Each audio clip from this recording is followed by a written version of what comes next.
우리가 이 세상에서 이 일은 정말 좋은 일이다 이렇게 계획을 했다가도 어려운 일이 닥치게 될 때에 낙심하고 포기해버리는 그런 경우들이 참으로 많이 있습니다. 그래서 절대로 이 좋은 일은 공짜로 이루어지는 것이 아니라 값비싼 그런 대가를 치르면서 결과적으로 자기 것이 될 때가 있는 것입니다. 이 바벨론 포로에 돌아온 이 스룹바벨과 유다 백성들은 성전 공사를 하다가 사마리아 사람들의 반대에 부딪히게 됐죠. 그리고 그들의 이 음해와 공작을 통해서 성전 공사가 중단이 되었습니다. 사마리아 사람들은 참소하기를, 페르시아 왕에게 이야기하기를 페르시아 왕을 배반하고 이스라엘이 독립하려고 한다고 이렇게 모략을 해버렸습니다. 그래서 페르시아 왕 아닥사스다는 조서를 내려서 성전 건축을 중단하라 이렇게 명령을 내렸습니다. 결국 유다 백성들은 성전이 건축이 중단되었는데 무려 16년 동안 중단이 되었습니다. 그때 그들의 삶은 실제적으로 진정한 만족이 없었고 또한 진정한 하나님의 축복도 없었습니다. 그들이 처음에 생각할 때는 힘든 이 건축이 그만두게 돼, 성전 건축이 그만두게 되었으니까 이제는 자기들 생업에 종사하고 이제는 자기 집을 짓고 훨씬 편할 것이라 이렇게 자기들은 생각했습니다. 그리고 훨씬 행복할 것이라 이렇게 생각했는데 16년 동안 성전 건축이 멈추는 그동안에 그들은 행복하지도 않고 생활에 열매도 축복도 없었습니다. 그래서 학개서 1장 6절에 보면 너희가 많이 뿌릴지라도 수확이 적으며 먹을지라도 배부르지 못하며 마실지라도 흡족하지 못하며 입어도 깨끗하지 못하며 일꾼이 싹을 받아도 그것을 구멍 뚫어진 전대넘이 되느니라.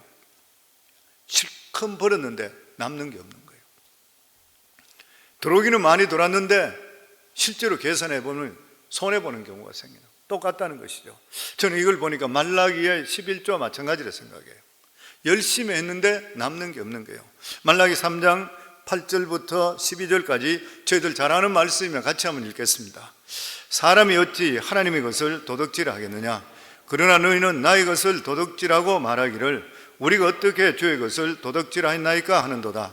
이는 곧 11조와 봉헌물이라. 너희 곧 온 나라가 나의 것을 도둑질하였으므로 너희가 저주를 받았느니라. 만군의 여호와가 이르노라. 너희의 온전한 11조를 창고에 들여 나의 집에 양식이 있게 하고 그것으로 나를 시험하여 내가 하늘문을 열고 너희에게 복을 쌓을 것이 없도록 붙지 아니하나 보라.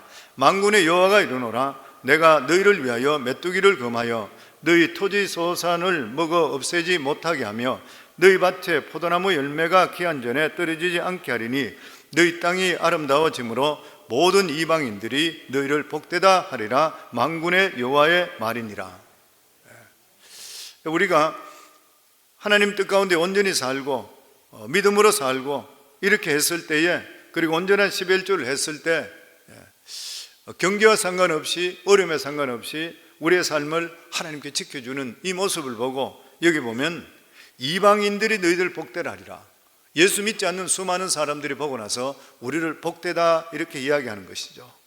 전에도 말씀드렸습니다마는 이 11조라고 하는 것은 하나님께서 우리에게 축복을 주시기 위해서 우리에게 대표 성의 원리로 우리에게 11조를 하라 그렇게 말씀을 하시는 것이고, 또 뿐만 아니라 살 것이 없도록 우리에게 붙는 것뿐만 아니라 여기 보면은 메뚜기를 금하고 너희 토지 소산을 먹어 없애지 못하게 하고 너희 밭에 포도나무가 열매가 기한 전에 떨어지지 않게 하네. 그러니까 우리가 열심으로 했는 것들에 대해서 옆으로 흩어지지 않도록 만들어주는 것이에요.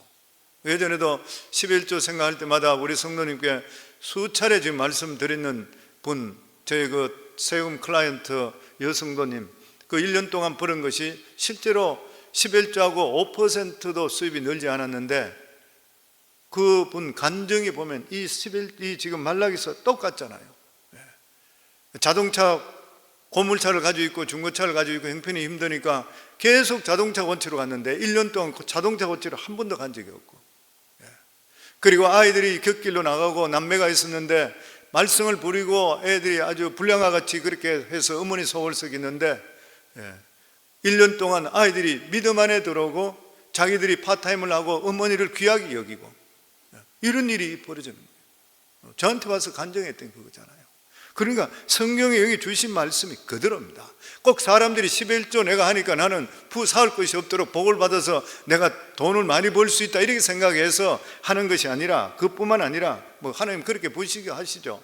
더 중요한 것이 뭐냐면은 여기에 보면은 딴 것들이 틈타지 않도록 내가 벌었고 내가 열심히 했는 것을 하나님 지켜주시게 돼 있고, 악한 것들이 틈타지 않도록 지켜주셔서 우리 속에 사고 나지 않고 어렵게 하지 않고 자녀들에게 어려움 당하지 않도록 해주시고, 이런 모든 것들이 11조에 다 들어있는 것이에요. 그러니까 하나님의 계명을 자꾸 되씹어 봐야 됩니다. 되씹어 봐야 돼요.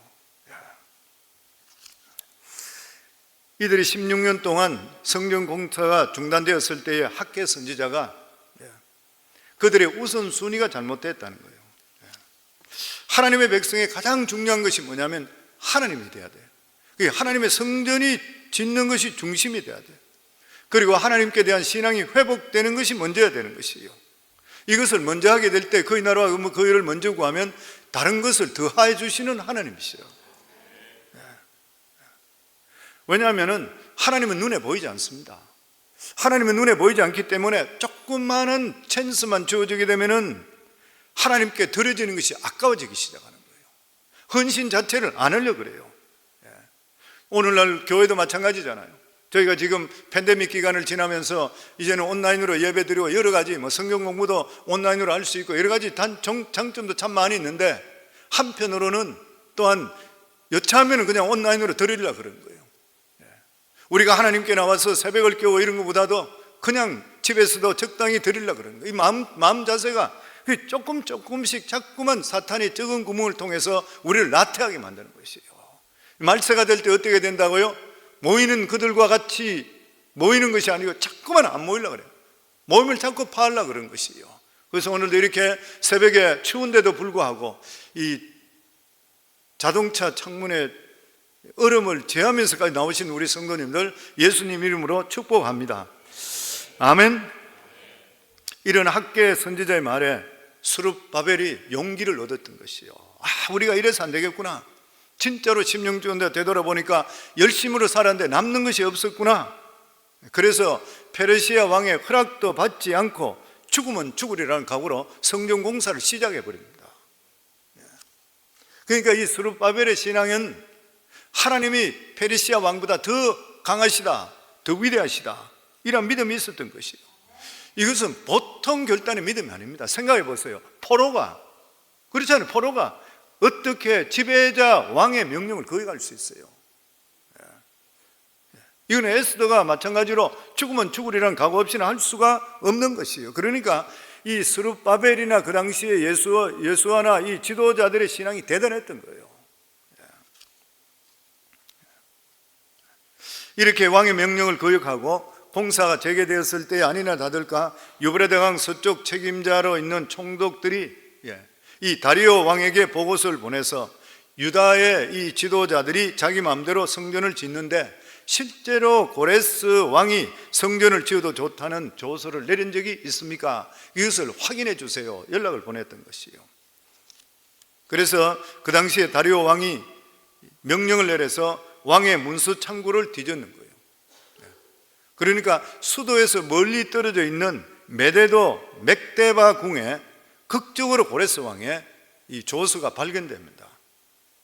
거기에는 왕이 성전을 짓도록 명령 내렸으며 그 비용까지도 왕실이 다 내겠다고 되어 있는 것이에요. 그래서 이 고레스 왕의 조서에 의거해서 이 후대 왕인 다리오 왕이 명령을 내리게 됩니다. 그 명령이 뭐냐면 이 성전 공사를 방해하지 말고 성전을 짓는 비용은 세금주에서 우선적으로 경비를 주고 신속하게 성전을 짓게 하며 제사 드리는 예물까지 주어서 왕과 왕자들을 위해서 기도하게 하라, 이렇게 명령을 내렸던 것이에요. 스룹바벨이 용기를 내어서 성전 공사 시작했을 때 마침내 왕의 허락도 받았을 뿐만 아니라 재정적인 부분까지도 다 받게 되었던 것입니다. 이스라엘 자손들은 크게 이 세 번의 성전 시대를 맞이하죠. 가장 우선 먼저 지어진 것이 이 모세의 성막입니다. 이 모세의 성막은 천으로 지어진 것이죠. 조립식 성전입니다. 그래서 40년 광야길 다닐 때마다 조립했다가 폈다, 조립했다 폈다 이런 식으로 계속했던 것이에요. 이스라엘 백성들은 이 모세의 성전을 광야 시내산 밑에서 만들어서 그것을 40년까지 가지고 돌다가 가나안 땅까지 들어왔습니다.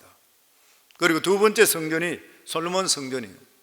구조는 모세의 성전과 비슷하지만 백향목과 대리석으로 아주 화려하게 지었습니다. 그런데 이 솔로몬 성전은 예루살렘이 망하면서 불타 없어져 버리고 말았습니다. 그리고 이 세 번째 성전, 유다 백성들이 바벨론 포로에서 돌아와서 지었는 이러한 성전입니다. 이것은 70년 동안 잃어버렸던 성전을 다시 되찾는 성전인 것이요.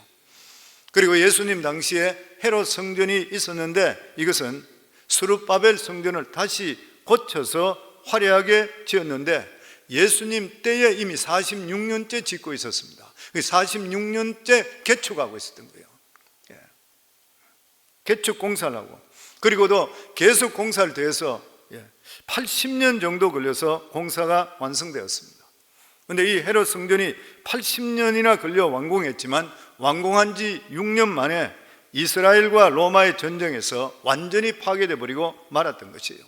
그래서 예수님 말씀이 그대로 이루어졌습니다. 마가복음 13장 1절에 2절에 보면 예수께서 성전에서 나가실 때에 제자 중 하나가 이르되 선생님이여 보소서 이 돌들이 어떠하며 이 건물이 어떠하니까.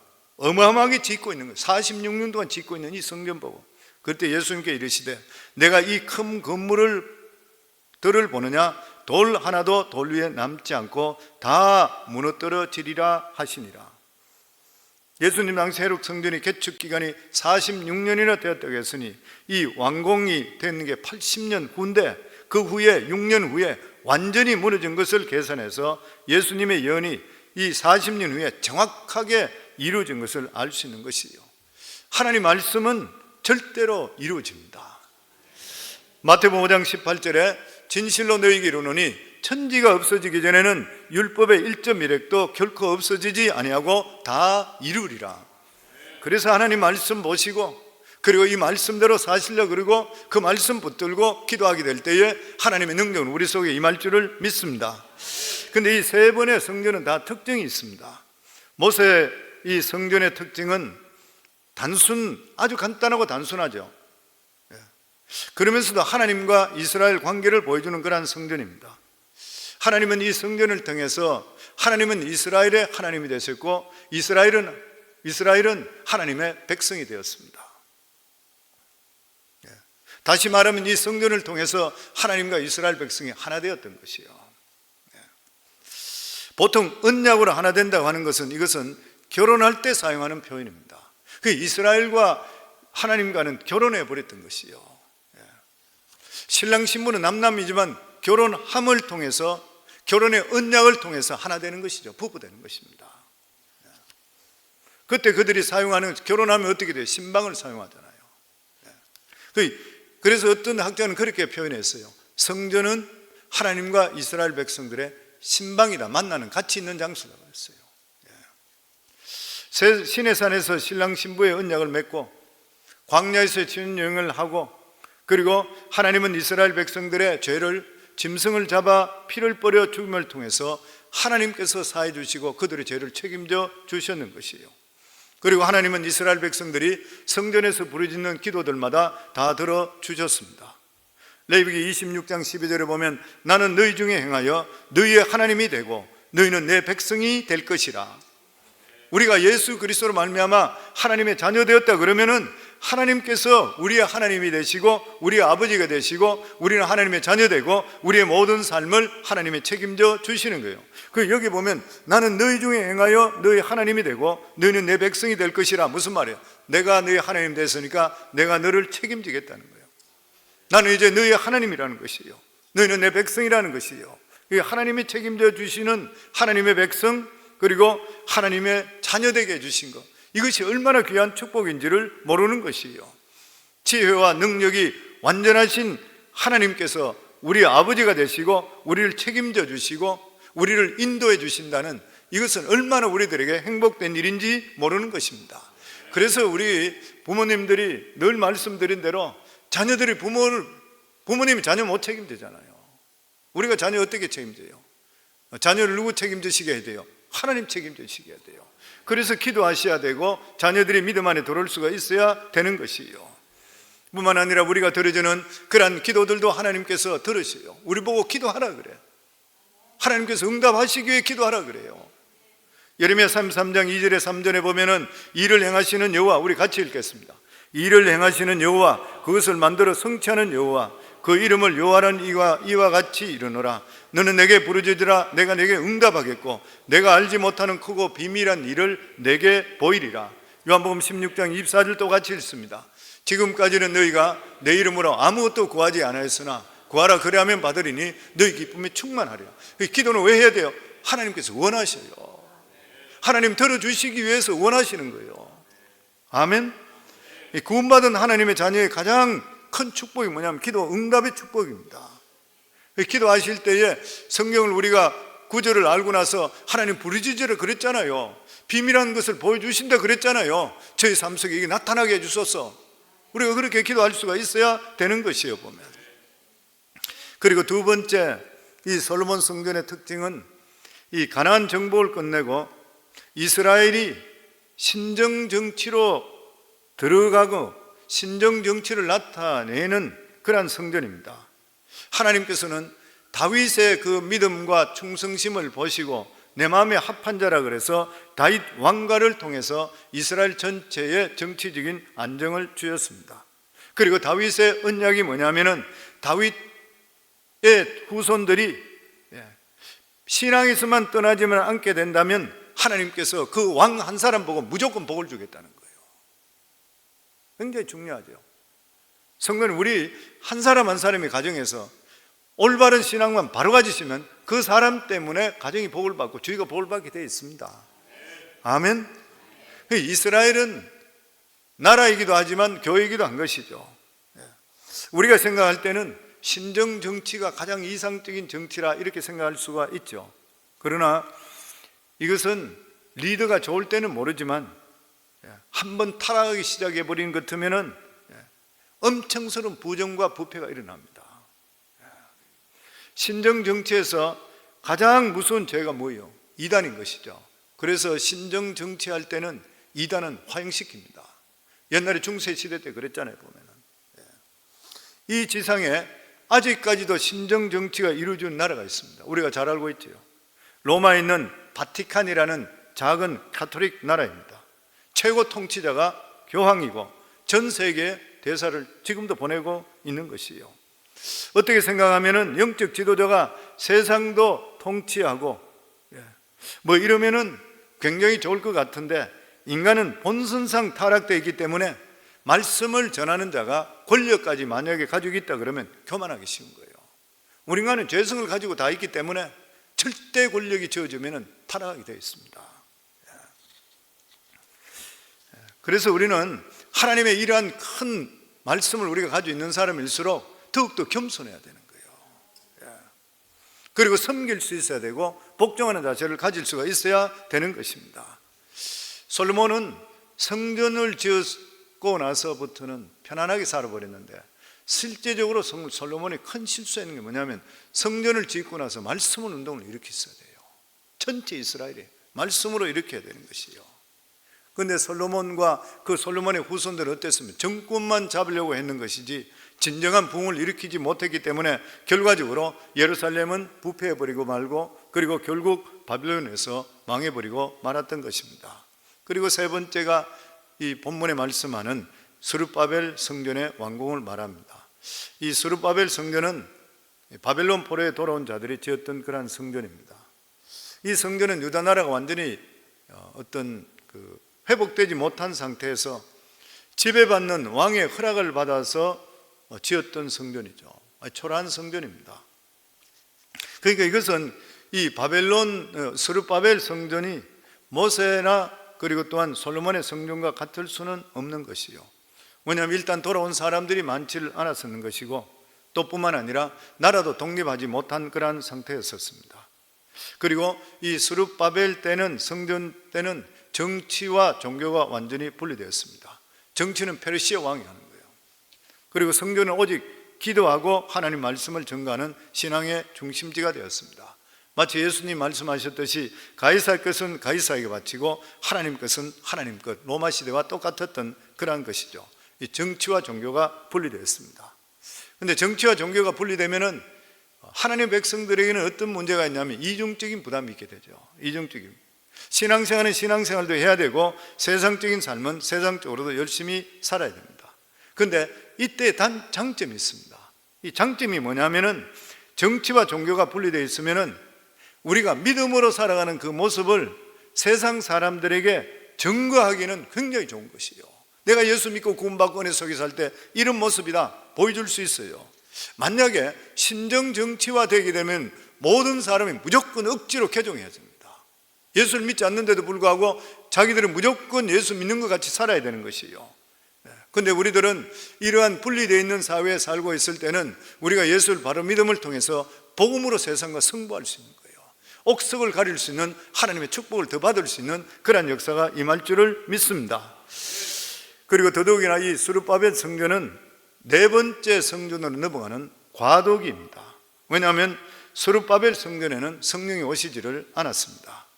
네 번째 성전은 예수님께 십자가에 못 박혀 죽으심을 통해 예수 믿는 모든 사람들이 모여서 성전을 이루는 거예요. 지금과 같이 성전을 이루는 것이요.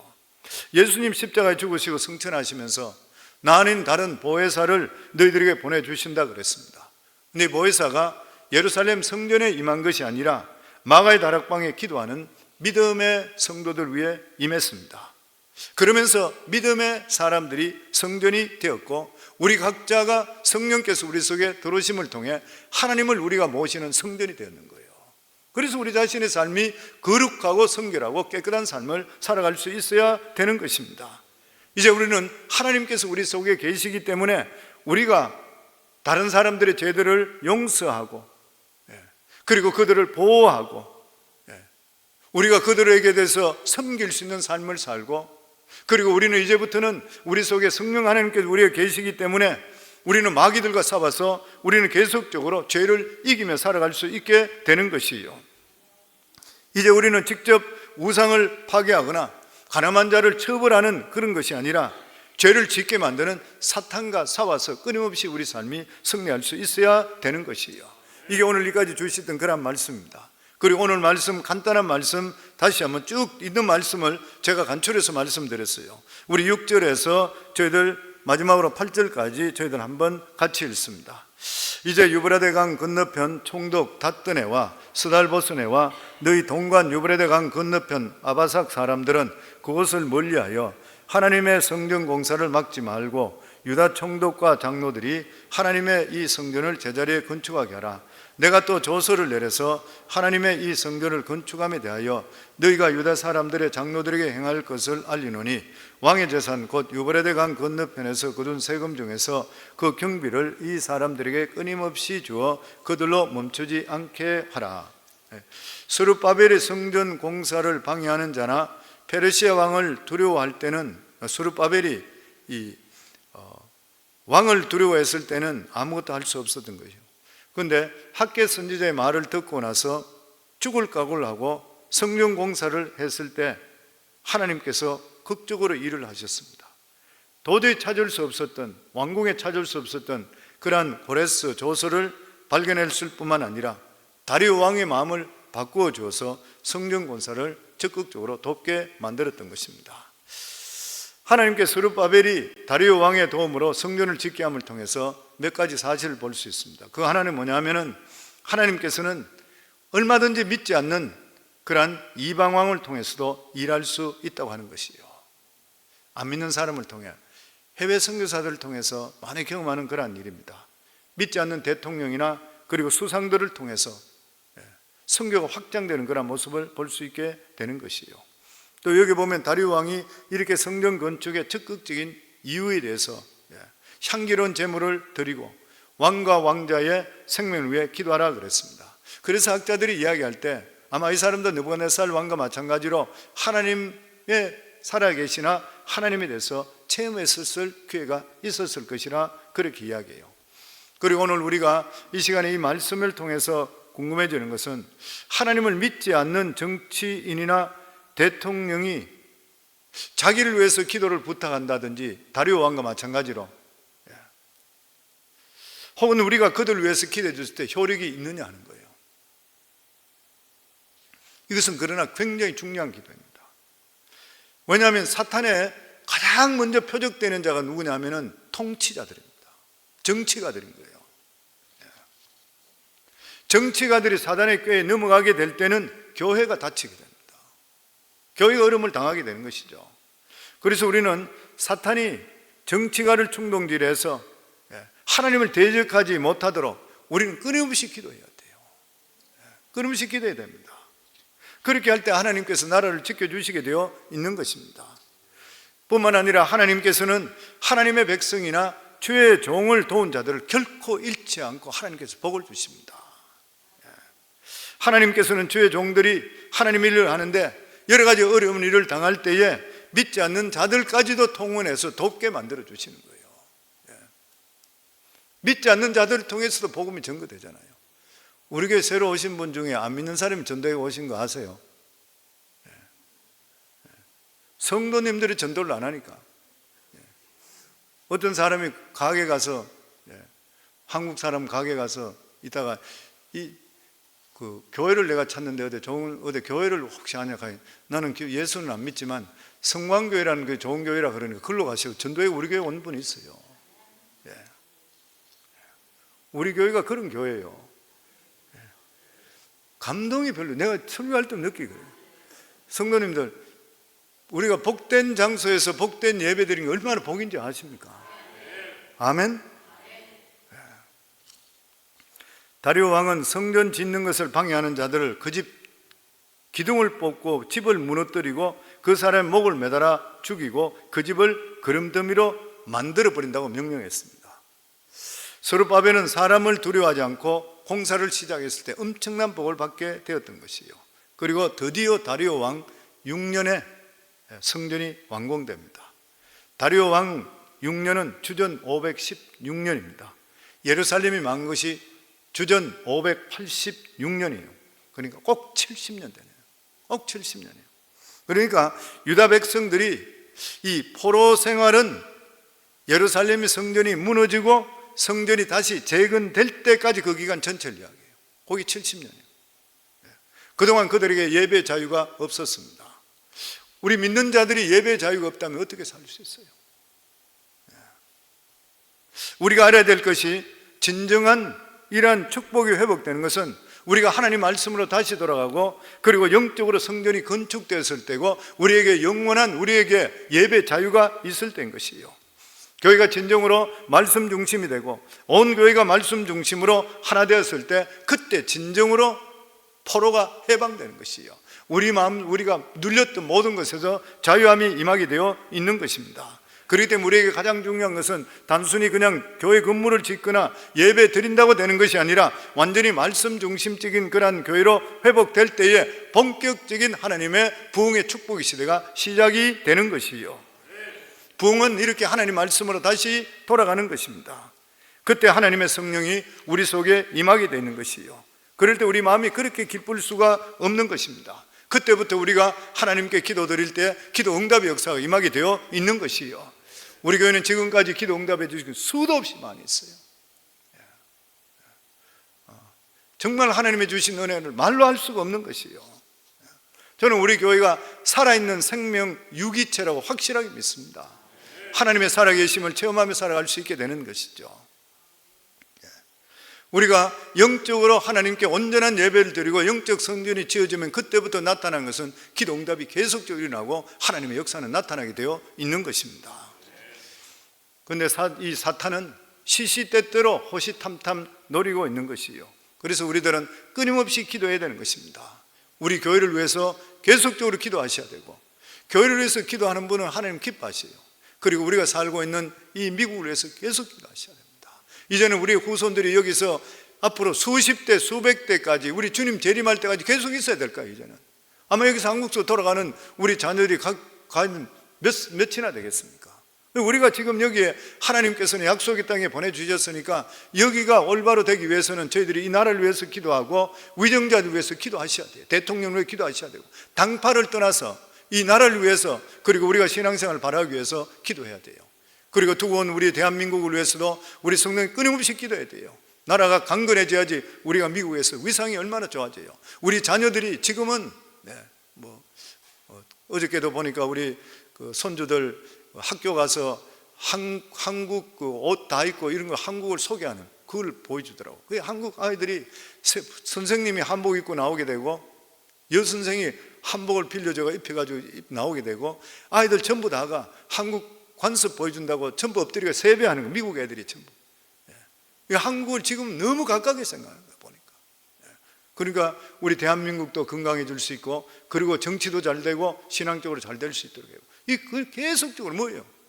기도하셔야 돼요. 하나님께서 대한민국을 복을 주시고 예수 믿게 해서 저렇게 많이 변했잖아요. 그러니까 우리 사랑하는 귀한 성도님들, 하나님께서는 성경에 나와 있는 말씀대로 그대로 이루어지고 예수님께서는 언젠가 때가 될 때 재림하십니다. 그때까지 저희들은 믿음으로 끊임없이 살아서 믿음으로 승리하시고 이 세상 살 때도 하나님의 은혜가 함께하고 영원한 천국 바라보고 승리하기를 주의 이름으로 축원합니다.